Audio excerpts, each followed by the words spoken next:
Is it still true that you're never going to get married? I never said that. Do you panic at the thought of marriage? Just a little bit, yes. Her father walked out when her mother was dying. Her greatest loves drowned in addiction, and Hollywood turned her into a sex object she never wanted to be. At 80 years old, Jacqueline Bisset's truth is brutal. Behind the elegance lies betrayal, humiliation, and a loneliness too devastating to ignore. Jacqueline Bisset was born on the 13th of September, 1944, in the shadow of the Second World War. Her first breaths were taken in Surrey, a quiet countryside in England, where pretty houses stood far apart, and the silence of the fields often felt heavier than the rain. From the very beginning, her life was never the idyllic picture that it might have seemed on the surface. Her father, Max Fraser Bisset, was a respected Scottish doctor, and her mother, Arlette Alexander, a brilliant French lawyer who gave up her career to devote herself to family. On paper, it looked like privilege, like stability. Yet beneath that polished facade, there was a fracture that could never be mended.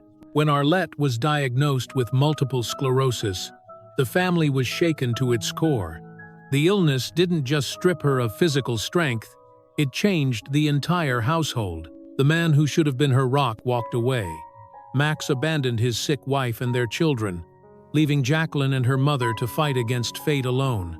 As a little girl, Jacqueline couldn't fully grasp the cruelty of this betrayal, but she saw it in her mother's eyes, the transformation from a strong, independent woman into someone forced to battle illness and loneliness in silence. That abandonment left a scar deeper than any wound. It planted in Jacqueline an invisible fear that would follow her for the rest of her life, a fear of love, of marriage, of trusting anyone completely. She understood, even as a child, that a woman could not rely on a man for happiness, that without her own career, her own independence, she would always be one step away from being discarded. It was here, in those early years marked by quiet despair, that Jacqueline's innocence was stolen. Other children played in gardens, carefree under the summer sun. Jacqueline learned instead how fragile family could be, and how early she would need to stand on her own. From the moment her father walked out, Jacqueline's world was never the same. Childhood was supposed to be a time of laughter and security, yet for her it became a quiet education in survival. She watched her mother, once a confident French lawyer, slowly bend beneath the weight of illness and abandonment. Each day, Arlette forced herself out of bed, not to pursue dreams, but simply to endure another battle with her weakening body. For a young girl, this was more than sorrow, it was a lesson carved into her soul. Jacqueline began to understand that love, no matter how passionate it looked from the outside, could collapse when tested. A man who once vowed devotion could turn his back the moment life grew difficult. That realization, absorbed at such a tender age, instilled in her both strength and fear. Strength to know she would never allow herself to be dependent, fear that if she ever gave her heart, it could be shattered the same way her mother's had been. Her father's absence created an invisible shadow in the home. The house echoed with silence, broken only by the sound of her mother's struggling breath. Jacqueline felt the responsibility pressing down on her small shoulders. Someone had to be strong. Someone had to hold the fragments together. She became the silent guardian, comforting her mother when despair threatened to drown her. And in those years of quiet sacrifice, she formed her philosophy. A woman must always be able to stand alone. She must earn her own money, build her own stability, and protect her own dignity. Love, she realized, could be intoxicating, but it was no guarantee of safety. What other children learned at 20, Jacqueline had already learned at 10. Happiness could not be borrowed from another person. It had to be built from within, or it would vanish the moment life grew harsh. As the seasons passed in Surrey, Jacqueline's childhood slipped away before it ever had the chance to fully bloom. While other children filled their days with games, skipping ropes, and the carefree joys of playground laughter, Jacqueline's mind was elsewhere, haunted by worry far too heavy for a girl her age. She wondered how long her mother's strength would last, how money would be earned, how they would manage tomorrow if today already felt unbearable. The absence of her father was like a wound that never stopped bleeding. There was no one to lean on, no protective figure to say, "Everything will be all right." Instead, Jacqueline lived in a constant state of vigilance, forced to grow up quickly in a world that had denied her the innocence of childhood. Every smile she gave seemed edged with sadness. Every quiet evening at home carried the weight of responsibility she could not escape. By the age when most children still believed in fairy tales, Jacqueline already knew the cruel truth. Life was unpredictable, love was fragile, and security could vanish without warning. She became her mother's companion, her confidant, her quiet support. At night, while other children were tucked in with bedtime stories, Jacqueline listened to the faint sounds of her mother's struggle in the next room and silently promised herself she would never be as helpless. Yet even in this atmosphere of loss, there was a flicker of something else, a resilience forming within her. With no father to shield her, Jacqueline learned to shield herself. With no carefree games to fill her youth, she found discipline and a determination to survive. These years of solitude carved into her an invisible armor, but they also left her with a longing, an ache for love and stability that she would spend her entire life both chasing and resisting. It was during this fragile period that fate intervened, opening a door she had never expected. It happened almost by chance. One afternoon, an amateur photographer who was a friend of her mother visited their modest home.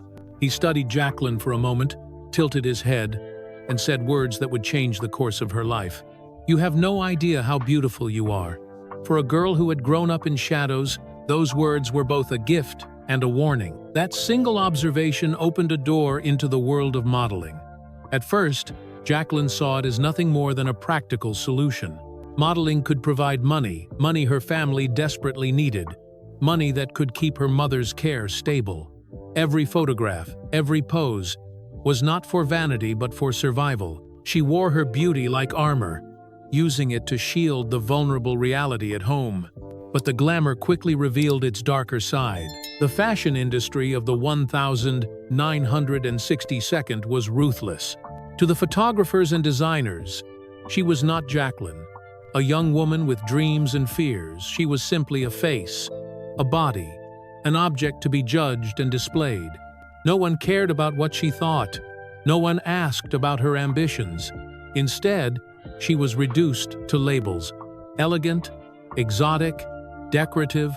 Jacqueline began to realize the cruel paradox of beauty. On one hand, it was her golden ticket, offering her opportunities others could only dream of. On the other, it was a snare, trapping her in expectations that had nothing to do with her mind or her talent. The camera adored her, but it also diminished her.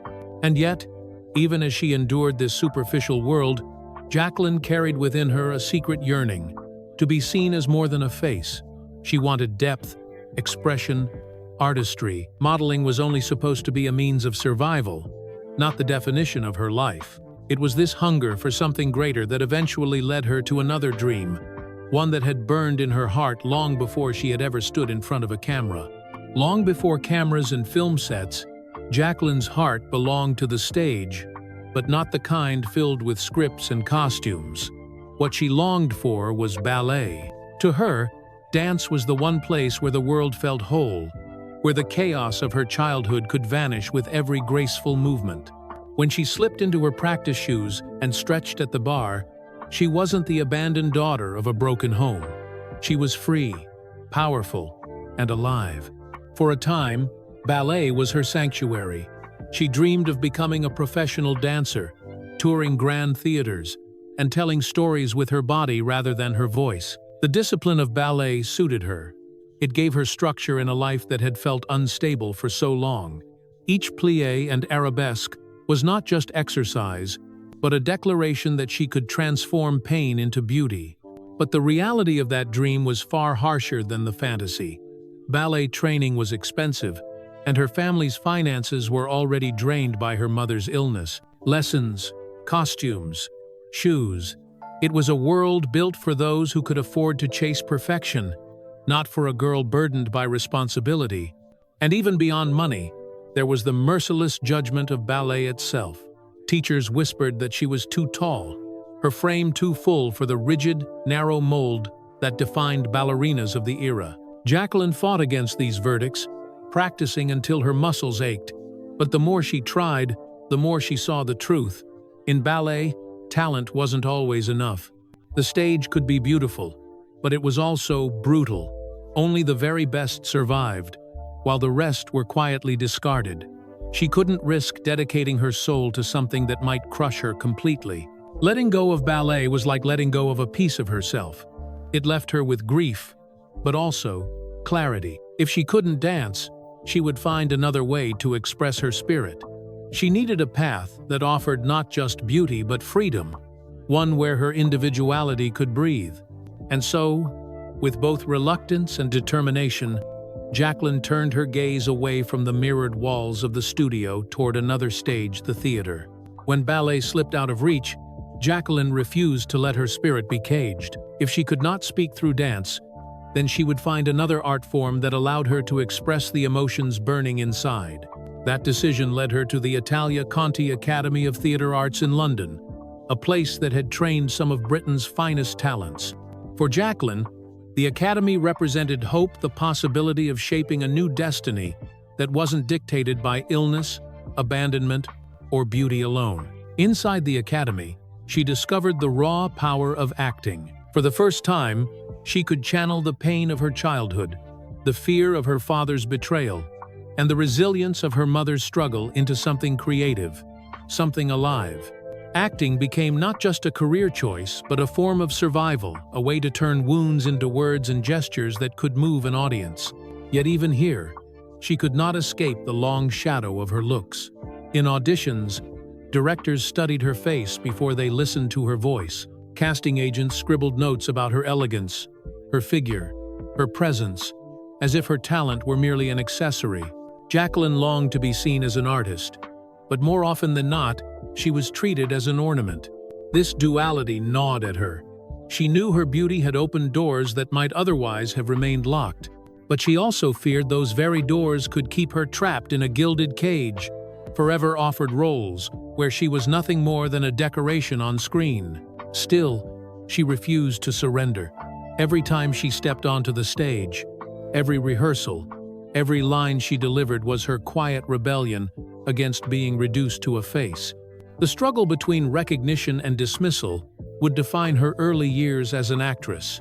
And soon, Hollywood would come calling not for her craft, but for the very thing she was trying to rise above. By the mid-1962nd, Jacqueline's determination carried her into the world of film. Yet the roles she first received were a painful confirmation of her deepest fear that Hollywood and the British film industry saw only her appearance, not her ability. Her screen debut in Casino Royale, 1967, was meant to be a glamorous step forward, but instead, it felt like a trap. Cast as Miss Goodhighs, a name that already stripped away any chance of depth, Jacqueline quickly realized what the producers wanted. At her audition, no one asked her about her training at Italia Conti, about her understanding of character, or even about her passion for the craft. They examined her the way one might examine merchandise, their eyes lingering on her figure, silently deciding whether she was attractive enough for the screen. When she finally slipped into a bikini during production, the verdict was clear. Compliments poured in, but none of them touched her soul. She was praised not for a line delivered with conviction, but for the curve of her body beneath the camera's glare. The experience left her uneasy, almost hollow. Was this what her dream of acting had become? As Casino Royale hit theaters, the offers began to flood in. Yet each script looked the same: silent, decorative roles where she was expected to be glamorous, alluring, and nothing more. Jacqueline understood that if she accepted these parts without resistance, she would spend her life as a walking vase, admired. Yes, but never respected. Still, she persevered, searching for an opening that would allow her to prove herself. She believed there had to be more, that somewhere a role existed which would demand her mind, her emotion, her full humanity, not just her beauty. And soon, almost unexpectedly, that chance appeared beside one of cinema's most beloved stars. That long-awaited chance arrived with the 1967 film Two for the Road. Jacqueline was cast in a small supporting role alongside the luminous Audrey Hepburn, an actress who embodied everything Jacqueline aspired to be: respected, admired, and untethered to the superficial standards of Hollywood beauty. For the first time in her young career, Jacqueline walked onto a set where the leading lady didn't need to bare her body to command attention. Audrey ruled the screen with grace, intelligence, and effortless depth. Watching her at work was like witnessing a masterclass in restraint and power. Every glance, every pause carried meaning. To Jacqueline, this was proof that an actress could be adored without being objectified. On that set, something shifted. Directors and crew didn't just stare at Jacqueline's legs or smile at her figure. They looked into her eyes, listened to her lines, and treated her as an actress. The role was small, barely a stepping stone compared to the avalanche of decorative offers she had received. Yet for Jacqueline, it was a revelation. Someone had finally seen her as more than a face. Though her screen time was limited, critics noticed her quiet presence. They wrote of her subtlety, her ability to hold her own even in scenes dominated by Hepburn. For Jacqueline, that recognition mattered more than all the attention Casino Royale had brought. It wasn't about fame, it was about validation.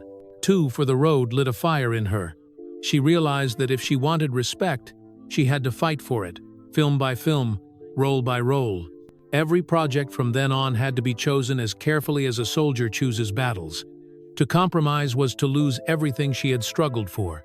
And so, when the opportunity came to star opposite one of Hollywood's most formidable legends, Jacqueline knew she couldn't let fear or reputation stand in her way. After her quiet breakthrough with Two for the Road, Jacqueline's next test came with a role in The Detective, 1968, opposite none other than Frank Sinatra.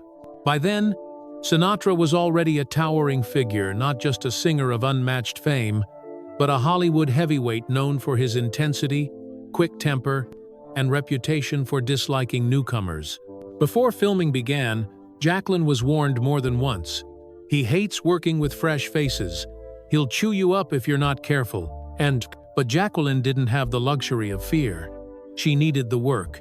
And more importantly, she needed the chance to prove she belonged in Hollywood for reasons beyond her beauty.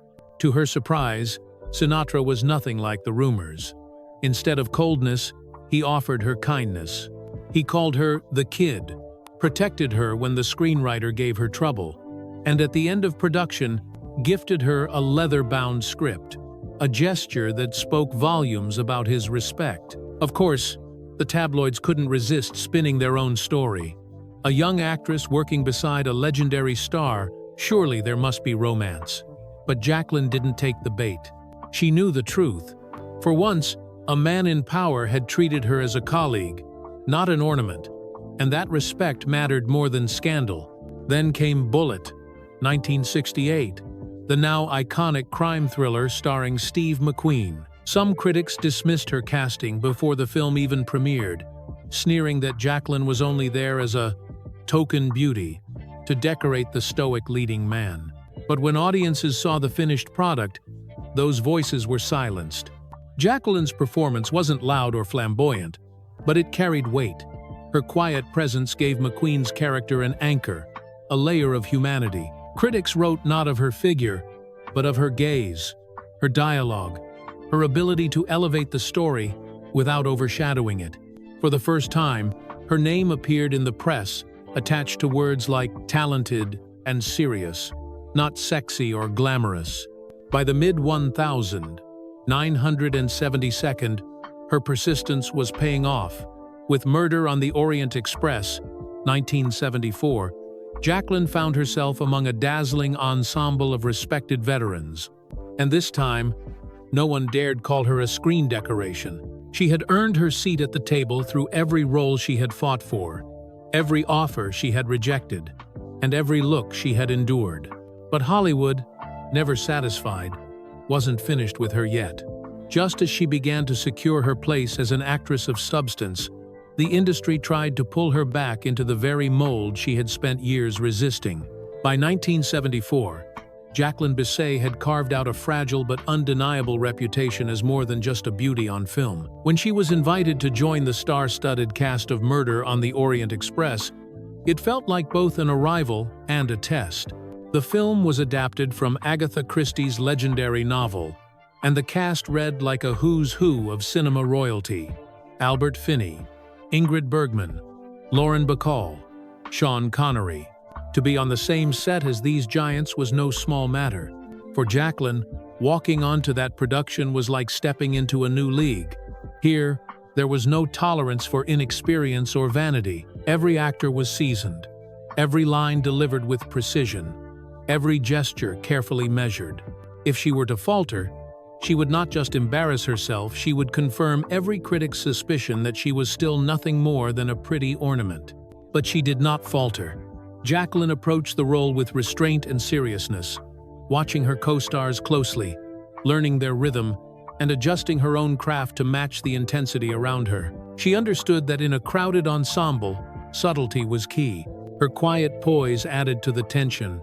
Her expressions carried unspoken weight, and for the first time, audiences and critics alike recognized her as a true actress capable of holding her ground among legends. The success of Murder on the Orient Express was not just another film credit, it was validation.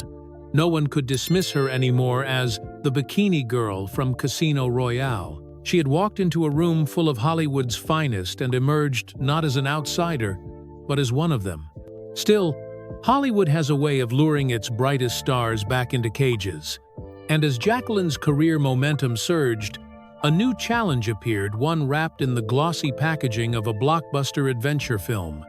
It would become both her greatest exposure and her greatest humiliation. Just when Jacqueline seemed to have secured her place as a serious actress, Hollywood pulled her back into the very trap she had fought so hard to escape. In 1977, she signed on for The Deep, a big-budget underwater adventure film that promised action, suspense, and an international spotlight. On paper, it was exactly the kind of role that could further prove her versatility. But from the very first days of shooting, Jacqueline sensed something unsettling. The camera lingered too long, not on her performance but on her body. Directors and producers made half-joking remarks about her divine profile, comments that may have sounded harmless, but revealed the real focus of the film's marketing. She told herself it was part of the staging, part of the genre, but deep down, she knew her artistry was being overshadowed. Her worst fears came true when the movie was released. A single scene, Jacqueline surfacing from a dive in a thin white t-shirt, became the defining image of the entire film. The story, the acting, the atmosphere were all eclipsed by that one moment, which the studio splashed across posters, billboards, and magazines worldwide. That accidental image sparked a cultural craze, inspiring cheap, wet t-shirt contests and countless imitations. To the producers, it was a marketing miracle. "That t-shirt made me a rich man," admitted Peter Guber without hesitation. But to Jacqueline, it was a personal betrayal. She had not been warned, not consulted, not asked whether she wanted her body turned into a global advertisement. When she saw the scene on the big screen, she was so shocked she nearly cried. Years of carefully building credibility, of choosing roles with integrity, now threatened to be drowned under a single distorted image. This was the double-edged sword of fame. The beauty that had opened doors was now the chain locking her down. If she didn't take back control of her career, she knew she would be forever defined, not by her words or emotions, but by a wet t-shirt that wasn't meant to be iconic. The question was whether she had the strength to fight back against Hollywood's machine and to reclaim her identity as an actress, not an object. After the humiliation of The Deep, Jacqueline stood at a crossroads. Many actresses might have ridden the wave of sex symbol fame, cashing in on roles that demanded little more than a body and a smile. But Jacqueline refused to be remembered as nothing more than a poster girl. She knew that if she surrendered now, every performance she had worked for, the discipline, the training, the moments of recognition would be erased under that single wet t-shirt image. Her opportunity for redemption came just a few years later with Rich and Famous, 1981. It was a drama about two women bound by friendship, ambition, and betrayal. A story where appearances meant nothing without raw emotion. Jacqueline stepped into the role determined to prove herself. This time, she wasn't just part of the scenery, she was at the very center of the storm, carrying the emotional weight of the film on her shoulders. Critics noticed. Reviews called her performance daring and honest. For the first time in her career, her name appeared in print without the word sexy attached to it. Instead, she was hailed as a serious actress, someone capable of embodying complexity, vulnerability, and strength all at once. It wasn't luck, it was the result of every painful choice she had made, every shallow script she had turned down, every moment of ridicule she had endured. Her triumph didn't stop there. 6 years later, in Napoleon and Josephine, a love story, 1987, Jacqueline embraced the role of Josephine, the woman who had captured Napoleon's heart. There were no gratuitous close-ups, no lingering shots of her figure, only dialogue, conflict, and strategy. Jacqueline delivered with such nuance that she earned a Golden Globe nomination. Once again, she proved she could handle roles of depth and history, stepping far beyond the confines of glamour. By this point, she had worked with some of the greatest directors of the era: François Truffaut, Roman Polanski, John Huston, George Cukor. She shared the screen with legends like Paul Newman, Anthony Quinn, Jean-Paul Belmondo, and in every collaboration, she left her mark not with scandal, but with steady, disciplined craft. Jacqueline had finally reclaimed her name, but Hollywood, always fascinated by appearances, still wanted to know, how could a woman so beautiful, so talented, and so accomplished remain unmarried? By the mid-1982nd, Jacqueline Bisset had fought her way into the ranks of Hollywood's most respected performers. She was no longer just the face in a glamorous frame. She was the woman who had stood her ground against typecasting, who had rejected the easy path of endless decorative roles in favor of work that demanded skill and integrity. And in doing so, she gained something far more valuable than box office stardom. She earned respect. Directors of extraordinary pedigree sought her out not because she was beautiful, but because she was capable of embodying the contradictions and complexities of human nature. François Truffaut admired the way she could say more in silence than most could in monologues. Roman Polanski valued her precision, her ability to disappear into a character without vanity. John Huston respected her toughness, seeing in her the quiet resilience he loved to capture on screen. Even George Cukor, the legendary women's director, chose her for projects where only the strongest presences could survive the lens. On screen, she shared space with Paul Newman, Anthony Quinn, Jean-Paul Belmondo, and other icons. Yet she never disappeared in their shadows. Instead, her performances added balance, grace, and an undercurrent of intensity that elevated the films themselves. She wasn't the loudest voice in a scene, but often she was the one audiences remembered when the credits rolled. Still, despite her achievements, Hollywood's curiosity kept circling back to her personal life. Headlines no longer questioned her acting ability, they questioned her choices as a woman. How could someone so accomplished never marry? How could someone adored by millions never walk down the aisle? To the press, it was a puzzle. To Jacqueline, it was simply her truth. She had watched her mother destroyed by dependence, her father's love vanish when life grew difficult. Those memories had shaped her deepest conviction. Independence mattered more than vows, but to the outside world, her refusal of convention was both fascinating and troubling, an enigma wrapped in elegance. The answer to that mystery, however, was not on the red carpet. It lay in the choices she made in love and in the private tragedies that few ever saw. In a town obsessed with weddings, diamonds, and picture-perfect romances, Jacqueline Bisset became an anomaly. She never walked down the aisle, never wore a wedding dress, never stood beneath flashing cameras to promise forever. While her contemporaries fed tabloids with whirlwind marriages and equally dramatic divorces, Jacqueline quietly chose another path, one of independence. Her philosophy on marriage was disarmingly simple, yet radical for her time. "I'm too independent to get married," she once admitted with a calm honesty that baffled reporters. For Jacqueline, love and marriage were not synonymous. To her, love was a daily choice, fragile yet authentic. Marriage, on the other hand, carried with it obligations, compromises, and the inevitable unveiling of flaws. "You love someone for the part of themselves they let you see," she explained. "But when you marry them, you must live with everything they've hidden." Jacqueline had witnessed firsthand how easily devotion could crumble. Her father's abandonment when her mother fell ill remained etched in her memory as a cautionary tale. She would not gamble her life on promises she no longer believed in. To her, true stability could only be built from within, not through rings, contracts, or societal approval. Children, too, were never a driving force in her decisions. She didn't see motherhood as a duty or a ticket to permanence. That didn't mean she lacked maternal instincts, far from it. With partners who already had children, she often stepped into the role of caregiver with tenderness and warmth. But she never felt compelled to bear children of her own. Her life was her own creation, shaped on her terms. And yet, despite her strong convictions, Jacqueline was not immune to love. Her independence did not shield her from heartbreak, nor did it prevent her from giving her heart to men who could not always carry the weight of her affection. In fact, it was within those romances, long, passionate, and often painful, that the true contradictions of her life emerged.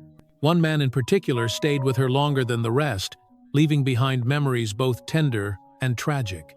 Among all the men who entered Jacqueline's life, Michael Sarrazin was the one who stayed the longest. Their relationship lasted nearly 7 years, outlasting every other romance she ever had, and for a time it seemed as though he might be the exception to her rule against marriage. They met in the late 1962, both young, both rising, both carrying that electric charge of possibility. Sarrazin had a roguish charm, messy hair, a crooked half-smile, the kind of man who could disarm you with a glance. Jacqueline, in her 20s, was sharp enough to see the danger in him, yet honest enough not to pretend she was immune. They slipped into each other's worlds quickly, and soon their lives were entwined. One summer evening in 1969, on a hotel balcony in Paris, the moment came. Michael, with a cigarette glowing faintly between his fingers, leaned back and asked with a teasing smile, "Should we get married?" Jacqueline looked at him steadily and replied, "I love you, but I'm afraid of being tied down." It wasn't rejection, it was her truth. For a time, their love was intoxicating. Mornings wrapped in hazy light, laughter echoing in hotel rooms, whispered promises between shoots and premieres. Jacqueline often said that love, for her, was a choice renewed every morning, not a contract signed once for life. And Michael seemed to agree at first. But love without anchors has a way of drifting. Over the years, differences began to surface. Michael, with his restless spirit, resisted responsibility, resisted patience. Jacqueline, though fiercely independent, still craved a steadiness he could never provide. Beneath her declarations of freedom, she was still a woman who longed for safety, for a man strong enough to stand beside her without faltering. That wish, however, went unanswered. Slowly, Michael began slipping into the grip of alcohol. What began as a casual indulgence turned into a shadow that darkened their days. Jacqueline, who had already lived through the pain of watching her mother struggle alone, recognized the signs. She loved him deeply, but she refused to drown beside him. There was no dramatic fight, no public scandal. One day, she simply chose to walk away. Years later, she admitted quietly, "The 2 longest relationships of my life both ended because of alcohol. Michael was one of them." Even so, she never spoke of him with bitterness. In interviews, her memories often carried tenderness, small details, like the softness of his skin, or the way he could make her laugh when she least expected it. Michael Sarrazin never became her husband, but no other man lived beside Jacqueline for as long as he did. He was both her greatest love and her most painful lesson. If Michael Sarrazin had been the longest chapter of Jacqueline's love life, François Truffaut was one of its most profound footnotes, brief in time, but indelible in memory. Their paths crossed in the early 1972, when Truffaut, already celebrated as one of France's greatest filmmakers, personally chose Jacqueline for a project he was directing. Unlike so many Hollywood men who reduced her to a figure or a headline, Truffaut looked deeper. He didn't see only beauty, he saw her eyes. For Truffaut, Jacqueline's gaze carried the silences and sorrows he always sought in his films. He didn't flirt, didn't flatter. Instead, he listened. He asked questions that were difficult, the kind that forced her to stop and search for honesty. To Jacqueline, used to fast-talking actors and smooth-tongued producers, his quiet intensity was disarming. Their connection grew not from passion shouted in the streets, but from conversations whispered in the shadows. One evening, after a long day of filming, Truffaut looked at her and said softly, "I don't need a leading lady. I need someone real." That sentence lingered in her mind for years, because in it she recognized what she had long craved, to be seen for her truth rather than her surface. Their romance was not long-lasting. It flickered brightly, then faded, as both were consumed by their careers and separate lives.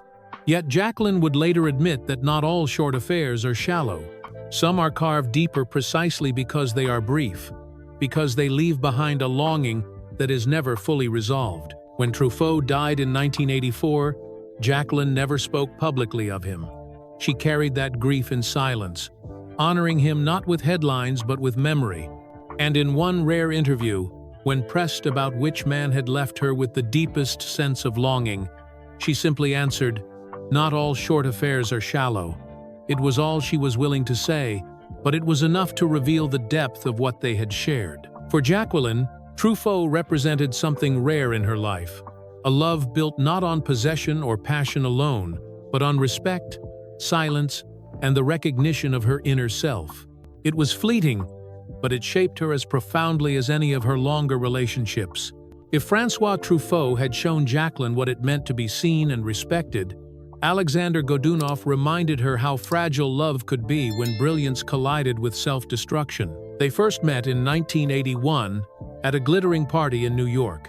Godunov was impossible to ignore, a striking figure with the body of a dancer carved by discipline, the rebellious aura of a man who had defected from the Soviet Union, and the hunger of an artist searching for freedom. He had once been the star of the Bolshoi Ballet, but now, in America, he sought to reinvent himself as both dancer and actor. Jacqueline was immediately fascinated. Unlike many men in Hollywood, Godunov understood artistry on a visceral level.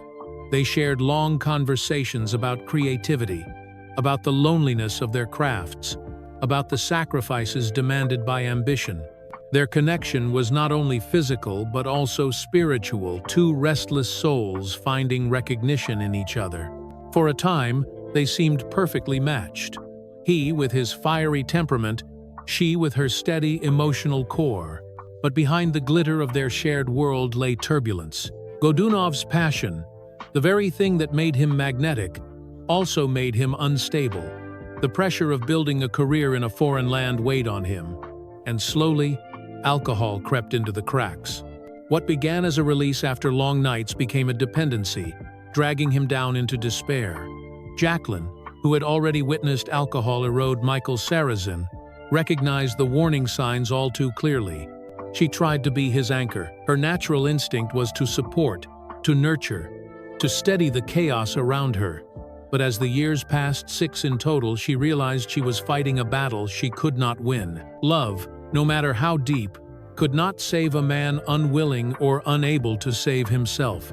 Quietly, without scandal or bitterness, she let go. Their story didn't end in anger, but in sorrow. Years later, when Godunov died tragically young, Jacqueline went to his first wife, ballerina Ludmila Vlasova, and wept in her arms. In that moment, she understood something she had always suspected. No matter how much he had loved her, Godunov's heart had never stopped belonging to his first wife. Jacqueline was left not with resentment, but with the heavy weight of being the last witness to his unraveling. In interviews long after, she admitted, The two longest relationships of my life both ended because of alcohol. Godunov was one of them. It was a simple truth, but behind it lay years of pain, of helplessness, and of a love that dissolved like smoke in her hands. And yet, as devastating as that chapter was, it was not the deepest wound of Jacqueline's life. That belonged to another man, one whose presence would scar her heart in ways that never fully healed. Of all the men who passed through Jacqueline Bisset's life, none left a mark as deep or as bittersweet as Marcello Mastroianni. By the time their paths crossed, he was already a legend of Italian cinema, the charming, world-weary star whose eyes seemed to carry both humor and heartbreak. Jacqueline, at the height of her own international fame, was drawn to him in a way she hadn't expected. What began as a romance soon became a love story that would last nearly 7 years, and yet never fully begin. From the start, there was a shadow over their relationship. Mastroianni was still married, though long separated from his wife. Jacqueline entered his life not as his equal partner in the eyes of society, but as the other woman, a role she accepted at first, believing their bond would be strong enough to overcome circumstance. Their love was real, their intimacy undeniable, but it carried with it a silence, an absence of acknowledgement that weighed heavier with each passing year. Jacqueline later admitted with remarkable honesty, "I can't be the other woman forever." It wasn't anger or bitterness that drove her to those words, it was self-preservation. She knew what it meant to lose yourself in love, to sacrifice too much until there was nothing left. She refused to let her identity, her dignity, be consumed by a love that could never be whole. Yet walking away from Mastroianni was perhaps the most painful decision of her life. She once confessed that he was the man who had made her cry the most, the man whose absence lingered even when she had convinced herself she was free. Unlike other relationships that ended with conflict or disappointment, this one ended in silence, with no harsh words, no scandals, just the quiet ache of two people who loved, but could not find a way to belong fully to each other. For Jacqueline, this love became both a wound and a memory she carried with tenderness. It was one of the rare times, she admitted, that, had circumstances been different, she might have chosen marriage. That possibility, the idea of what might have been, was a ghost she never entirely shook off. Even though she never married and never had children, Jacqueline did not live without nurturing others. In the years that followed, she stepped into the role of mother in unexpected ways, finding purpose in caring for children who were not biologically her own. Though Jacqueline Bisset never married and never bore children of her own, her life was not untouched by the experience of motherhood. Through the men she loved, she often found herself stepping into the role of caregiver, guide, and maternal figure. Michael Sarrazin and later martial artist Emin Boztepe both had children from previous relationships. During the years she lived with them, Jacqueline quietly embraced the responsibility of helping raise those children, slipping into the rhythms of daily life that many assumed she had rejected. For Jacqueline, it was never about obligation. She didn't see herself as filling a void or trying to play a role she had denied herself.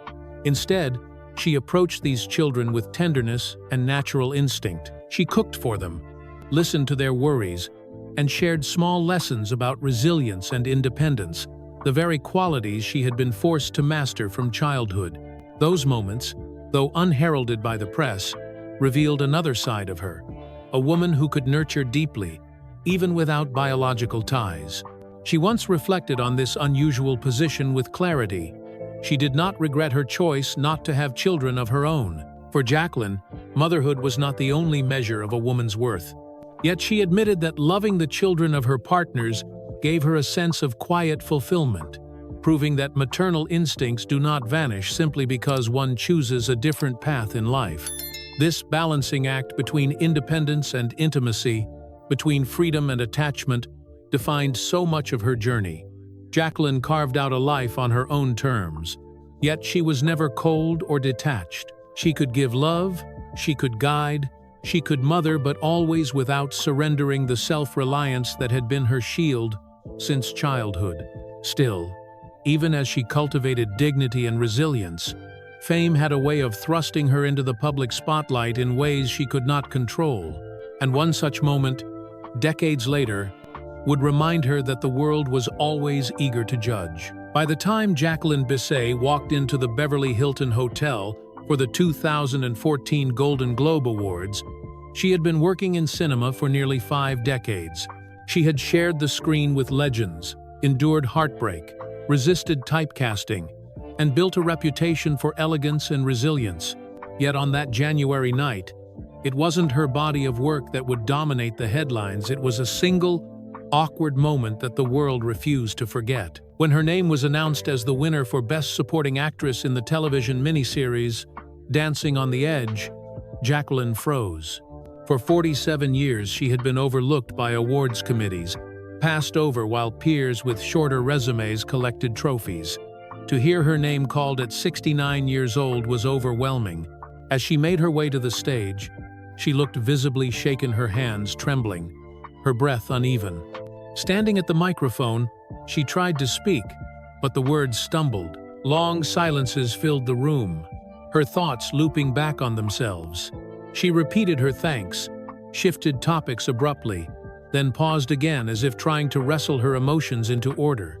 To the millions watching at home, the moment felt surreal, equal parts raw and bewildering. The camera panned across the audience. Leonardo DiCaprio raising his eyebrows, Julia Roberts forcing a polite smile, Bradley Cooper leaning forward as though unsure whether to clap or cringe. Social media lit up instantly. On Twitter, one user joked, "Jacqueline Bisset is giving the perfect drunk 2 a.m. phone call, except live on television." Another quipped, "Can someone please turn off the mic?" Major outlets like The Guardian and Time called it one of the most awkward award moments in Golden Globe history. The very next day, Jacqueline fought back. She denied the whispers that she had been drinking before taking the stage. "I was overwhelmed," she explained. "I'd been waiting for that moment for 47 years. She spoke of being caught completely off guard, of the tidal wave of emotions that left her unable to control her thoughts. For her, the moment was about truth. It wasn't polished or rehearsed, it was messy, vulnerable, and real. But for the world, used to flawless acceptance speeches, it became fodder for mockery. Even so, that night did not erase her legacy. If anything, it reminded audiences that beneath the image of timeless elegance was a woman of flesh and blood, capable of losing composure, of being human. And in a strange way, it cemented her place in Hollywood history, not just as a star, but as someone who had lived through the industry's cruelty and still stood tall.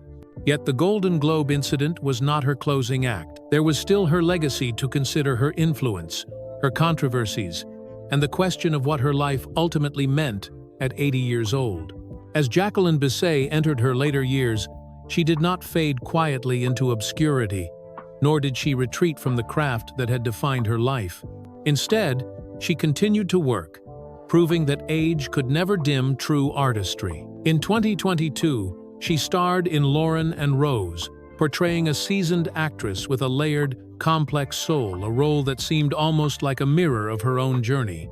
Critics praised her performance, noting how seamlessly she blurred the line between character and self, wisdom, and vulnerability. That same year, she was honored at the Coronado Island Film Festival with the Cultural Icon Award, a tribute to her 6 decades of contribution to cinema. But Jacqueline's legacy is not just in the films she made or the awards she won, it is in what she represented. In the 1982nd, at a time when women were still being paid a fraction of what men earned, she broke barriers, becoming one of the first actresses to secure a salary of over $1 million for a single role. She stood as proof that women could demand more, not only in salary but in dignity. Across more than 20 countries and under the direction of some of cinema's greatest names, she shaped the image of a global artist, independent, uncompromising, and enduring. Her influence reached beyond the screen. She became the godmother of Angelina Jolie, inspiring a younger generation to embrace complexity and autonomy in their art. She also devoted herself to causes close to her heart: cancer research, child protection, and animal rights. To Jacqueline, Being a star was never enough. She wanted to leave behind values that would outlast her fame. And yet, even in her 80s, she remained unafraid to spark controversy. In a candid 2025 interview, she criticized aspects of the Me Too movement, suggesting that women should behave and dress carefully to avoid harassment. Her remarks ignited a firestorm of backlash, with many accusing her of victim blaming. The irony was not lost on her critics. This was a woman who had once been unwillingly thrust into sex symbol status, whose own career had been shaped sometimes against her will by sensual imagery. To some, her comments revealed hypocrisy. To others, they reflected the mindset of a generation that survived by adapting silently rather than openly resisting. Through it all, Jacqueline remained unapologetic. "I don't live to please anyone," she once said. "I just want to keep myself whole." That single statement perhaps defines her more than any role she played or any romance she endured. So how should we remember Jacqueline Bisset? As a trailblazer who defied the industry's attempts to define her? As a woman who chose independence over convention, even if it meant loneliness? Or as an enigma, a legend who left us wondering whether strength and solitude were, in her case, one and the same?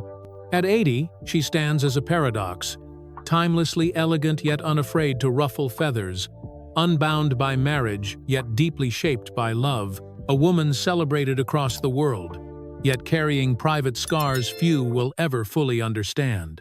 And perhaps that is the essence of her story, that beneath the glamour, beneath the tragedy, Jacqueline Bisset has always belonged only to herself.